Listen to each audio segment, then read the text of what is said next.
Moi, Marc Balabriga, né le 12/08/1970, retraité de la gendarmerie nationale, retraité militaire du corps d'élite de l'armée, la gendarmerie. J'accuse Macron de vouloir, depuis plus d'un an, tuer la France. Je vous explique. En 2015, Macron était encore inconnu des Français. Il a été mis au pouvoir, au ministère de l'économie, par Attali, sous la présidence de François Hollande. D'ailleurs, souvenez-vous, c'est lui qui a démissionné,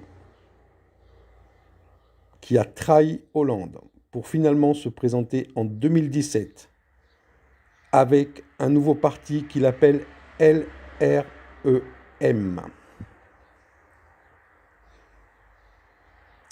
Contre toute attente, et pour la première fois depuis la Ve République, un président de la République est élu, alors qu'aucun Français n'a voté pour lui. Le financement de sa campagne est douteuse. Moi, j'accuse Rothschild d'avoir financé la campagne électorale de Macron. Mais bien sûr, personne n'osera faire la lumière sur cette élection. Alors, je prends les risques de le dire tout haut et tout fort, en mon nom. Et je n'ai pas peur des conséquences de me dire, parce que je sais très bien au fond de moi et dans mon cœur que c'est la vérité. Je vous demande, mes amis, de vous souvenir d'une chose, manifestation des Gilets jaunes. Que réclamaient les Gilets jaunes? Macron vous disait à cette époque-là, il n'y a pas d'argent. Souvenez-vous, 2019, 2018, les infirmières étaient dans la rue pour dénoncer les conditions de travail dans les hôpitaux. On demandait à cette époque-là des lits, des moyens, de l'argent. Réponse de Macron, la France n'a pas d'argent. 2020, nous sommes confinés par décret. Macron crée un conseil sanitaire qui n'est qu'une illusion. Il est le seul à gouverner sans aucune opposition en France. Cela ne s'est jamais produit depuis la Révolution française. C'est pour ça d'ailleurs que Macron se prend pour Jupiter. Il a tous les pouvoirs. Alors, que s'est-il passé depuis plus d'un an? La France, qui n'a pas d'argent, donne 5 milliards d'euros à Renault, donne 5 milliards d'euros à Air France, donne 5 milliards d'euros à Total. La crise du Covid, si on doit la financer, s'élève à plus de 250 milliards d'euros par rapport à ce que l'État a distribué. Alors qu'il y a 2 ans, il n'y avait même pas 1 million d'euros pour les hôpitaux. Il n'y avait pas 1 million d'euros pour les chômeurs. Il n'y avait pas 1 million d'euros pour les sans-abri. Il n'y avait pas 1 million d'euros pour les nécessiteux. Aujourd'hui, que voit-on quand on se balade en France? Les boutiques sont fermées. La France est à l'agonie. La France souffre. La France est enchaînée. La France est à terre. Moi, Français de cœur, petit-fils d'un réfugié espagnol, catalan, républicain, qui a fui l'Espagne et la barbarie de Franco, qui a été aidé par Hitler et Mussolini. Moi, je n'ai pas peur de m'éteindre pour cette France que j'aime. Je n'ai pas peur de m'éteindre pour ce pays des Lumières. Mon cœur saigne de voir ce pays dirigé par un nouveau Pétain. Car, souvenez-vous, 1940, la France avait la plus grande armée du monde. L'Allemagne craignait la France. Que s'est-il passé?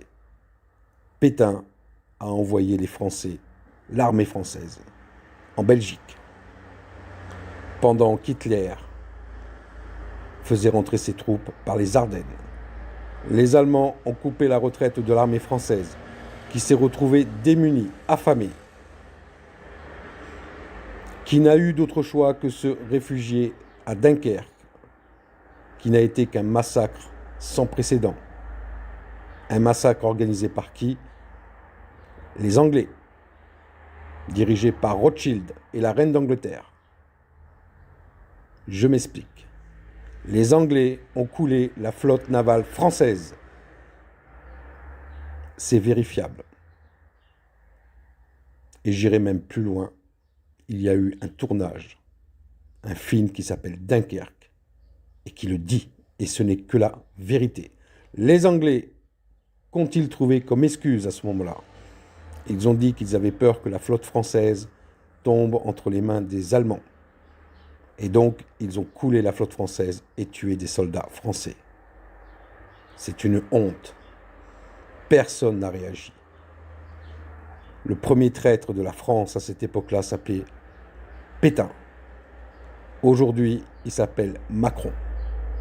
C'est une guerre, nous sommes en guerre, mais une guerre qui est différente.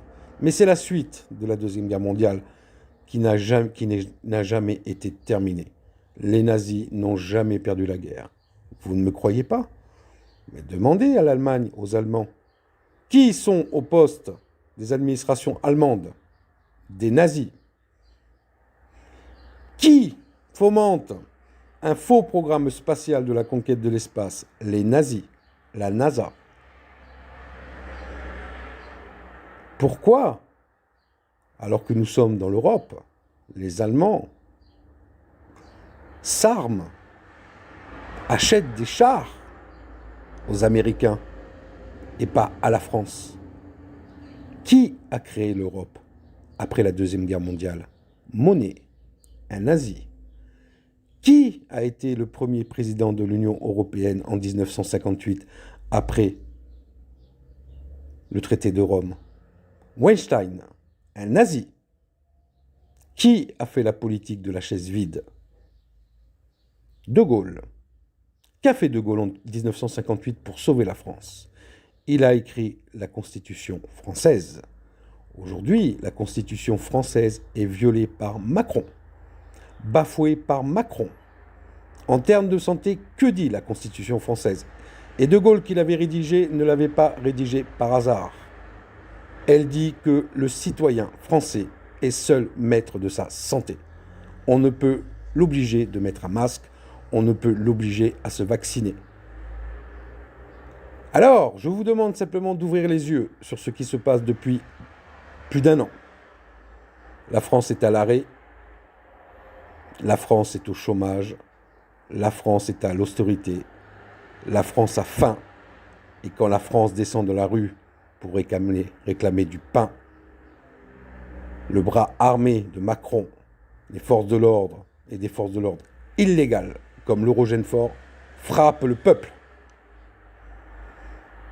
J'ai demandé aux forces de l'ordre et aux légionnaires de se recentrer sur leur véritable mission. Leur mission n'est pas de protéger l'État, mais de protéger le peuple français, le pays des Lumières. Je prends toute la responsabilité de mes propos. Je suis le seul responsable de mes propos et j'assume complètement mes propos. Je dis que Macron a fait un putsch en 2017 et qu'il y a eu triche sur les élections. Je demande à ce qu'il y ait une enquête non gouvernementale sur l'élection de Macron en 2017 et sur Jacques Attali, franc-maçon de très haut degré.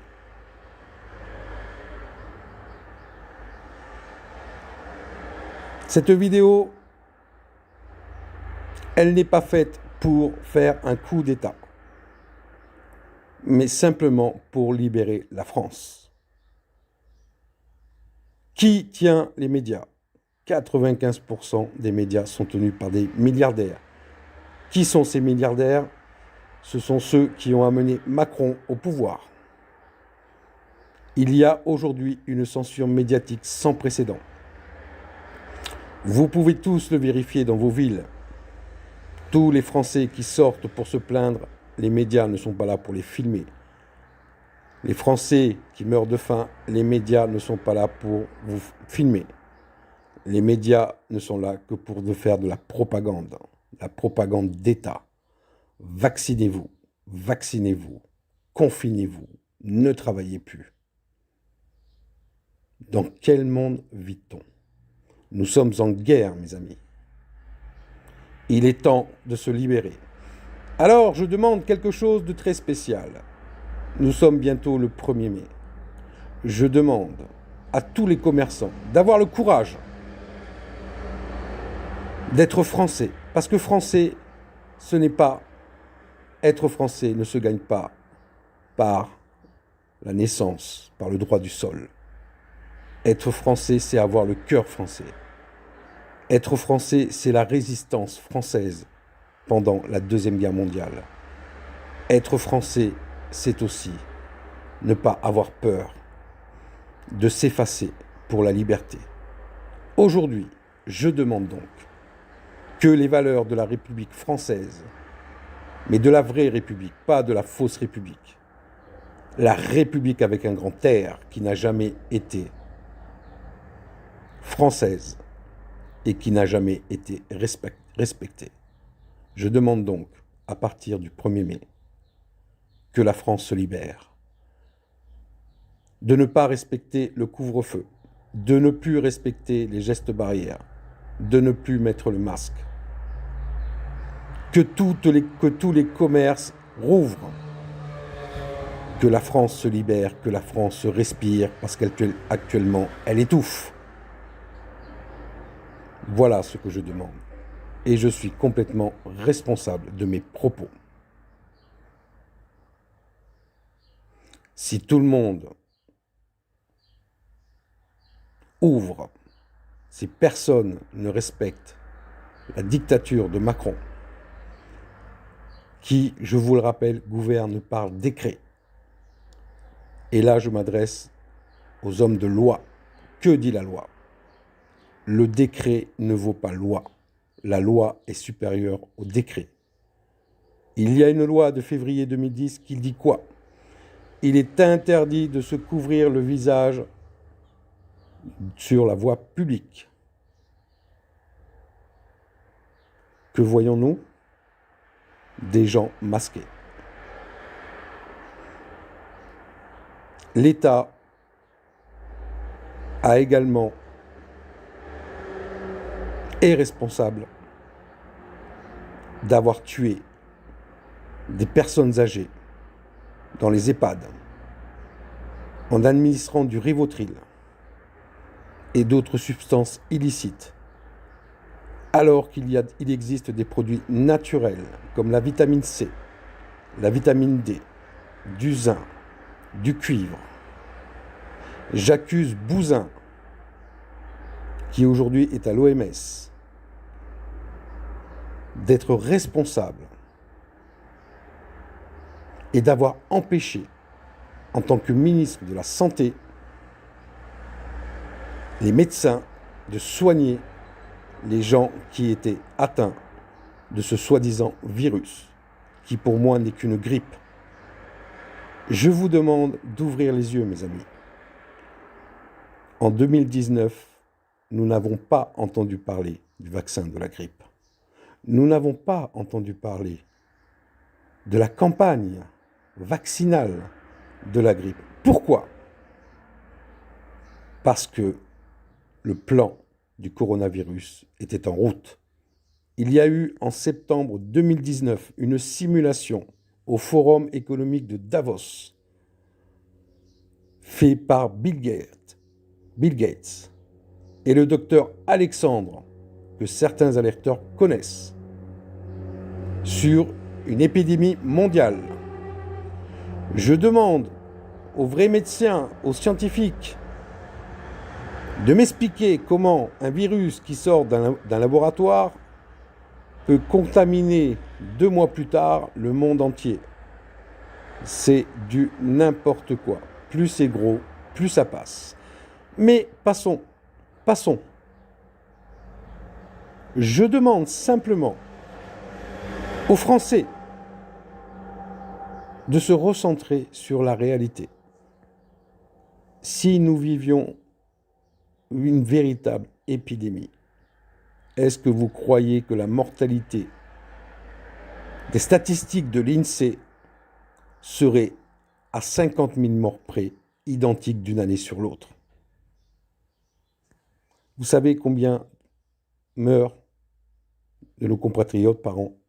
550 000. Combien le coronavirus aurait tué avec des chiffres gonflés? 100 000. 1/5 de la mortalité normale. Où est le danger? Je demande à ce que les statistiques sur la mortalité de 2021 soient rendues publiques, de manière à ce que les Français se rendent compte qu'il n'y a pas plus de morts en 2021 qu'en 2020 ou qu'en 2019. La grippe en 2019 a tué à peu près entre 18 000 et 20 000 personnes. La vie ne s'est pourtant pas arrêtée. J'accuse également certaines autorités mondiales d'exercer sur le sol français et ailleurs des attaques bactériologiques, ce qui explique qu'on interdise les autopsies pour les gens qui sont décédés du coronavirus. J'accuse également les chemtrails, où certains dénoncent des produits toxiques qui sont balancés dans certaines régions du monde, dont la France. Et on y retrouve notamment du soufre. À quoi sert le soufre? Je vous laisse chercher, je ne vais pas tout vous dire. J'accuse également une campagne de propagande vaccinale, alors que dans le monde entier, et notamment en Norvège, il a été établi par des chercheurs que ces vaccins étaient dangereux. J'accuse également le gouvernement français d'obliger aux Français de se vacciner alors que le vaccin, et c'est marqué dans Info Covid, n'est là qu'à titre expérimental jusqu'en 2023. C'est-à-dire qu'il n'y a aucun recul sur la vaccination. Macron, en tant que président de la République, est responsable de tous les décès qui sont dus à la vaccination, car cette vaccination n'est pas légale. Elle est expérimentale. Aujourd'hui, le monde est devenu un cobaye. Alors, la France doit montrer le chemin. La France doit montrer la voie. La France doit se libérer. Alors, je ne vous demande pas de marcher sur l'Élysée. Non, non, non. Soyons plus intelligents que ça. Nous allons faire une révolution par l'amour, par le pacifisme, et désobéir à tous ces ordres illégaux de Macron, qui fait voter, grâce à sa majorité à l'Assemblée nationale, une crise sanitaire qui n'a pas lieu d'être et qui lui donne tous les pouvoirs pour gouverner. Aujourd'hui, il n'y a plus d'opposition politique en France. Alors, Français, Françaises, parce qu'être français, ce n'est pas simplement être né sur le sol français. Et c'est pour ça que j'ai parlé de la Légion d'étrangères. Français, c'est servir la France. C'est se battre pour la France. Et c'est savoir aussi s'effacer pour la France. Alors je demande aujourd'hui aux 60 millions, 66 millions de Français de se redresser, de redonner vie à la France, d'ouvrir les commerces, de ne pas respecter les gestes barrières parce que l'État, les membres de l'État ne les respectent pas eux-mêmes. Regardez le journal télévisé, qu'on m'explique pourquoi les gens ne sont pas masqués. Alors que dans les entreprises, on oblige à porter le masque. Qu'on me dise pourquoi Macron, à chaque fois qu'il intervient à la télévision, n'est pas masqué, alors qu'il y a d'autres personnes qui sont présentes dans la pièce. On se moque vraiment de nous. Qu'on m'explique pourquoi, il y a 2 ans, il n'y avait pas 1 million d'euros ou 5 millions d'euros pour les gens qui le demandaient pour travailler dans de meilleures conditions et qu'aujourd'hui, la crise du coronavirus, en 1 an, a coûté à la France plus de 250 milliards d'euros. C'est-à-dire que la France est perdue, la France est saignée. Mais j'accuse aussi Macron d'avoir vendu à l'étranger le savoir-faire français, les grandes entreprises françaises. Et il est temps que cela s'arrête. Alors, je ne parle pas de coup d'État, je ne parle pas de putsch, je parle seulement de liberté, égalité, fraternité. Et cela passe par quoi? Samedi 1er mai, Français, ayez le courage de résister. Ayez le courage de désobéir à ce président qui n'en est pas un. Ayez le courage de rouvrir les commerces et de redonner vie à notre France avant qu'il ne soit trop tard. Si nous ne le faisons pas tout de suite, la France mourra. Vive la France. Liberté, égalité, fraternité. La lumière vous aidera et je vous en fais la promesse. Le 5e élément est là. Vous ne le voyez pas, mais il est là. Le déluge de feu est déjà tombé. La France sera libérée.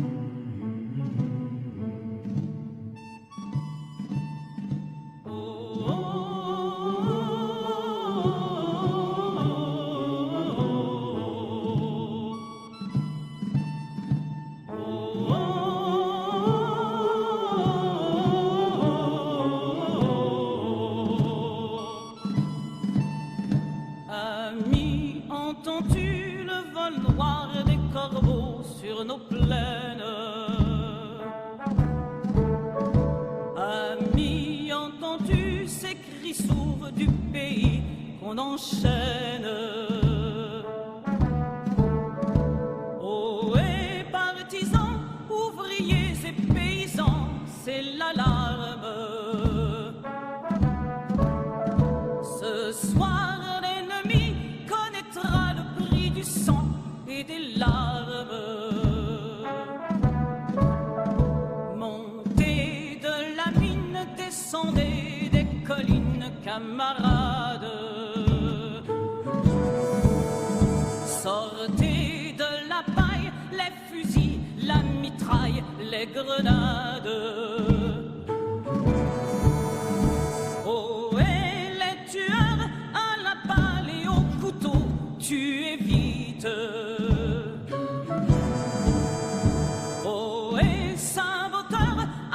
À ton fardeau, dynamite. C'est nous qui brisons les barreaux des prisons pour nos frères. La haine à nos trousses et la faim qui nous pousse la misère.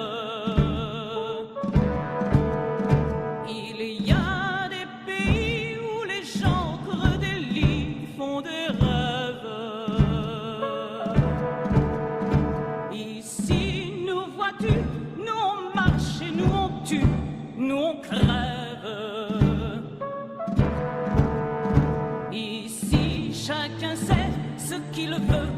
qu'il fait quand il passe. Ami, si tu tombes, un ami sort de l'ombre à ta place.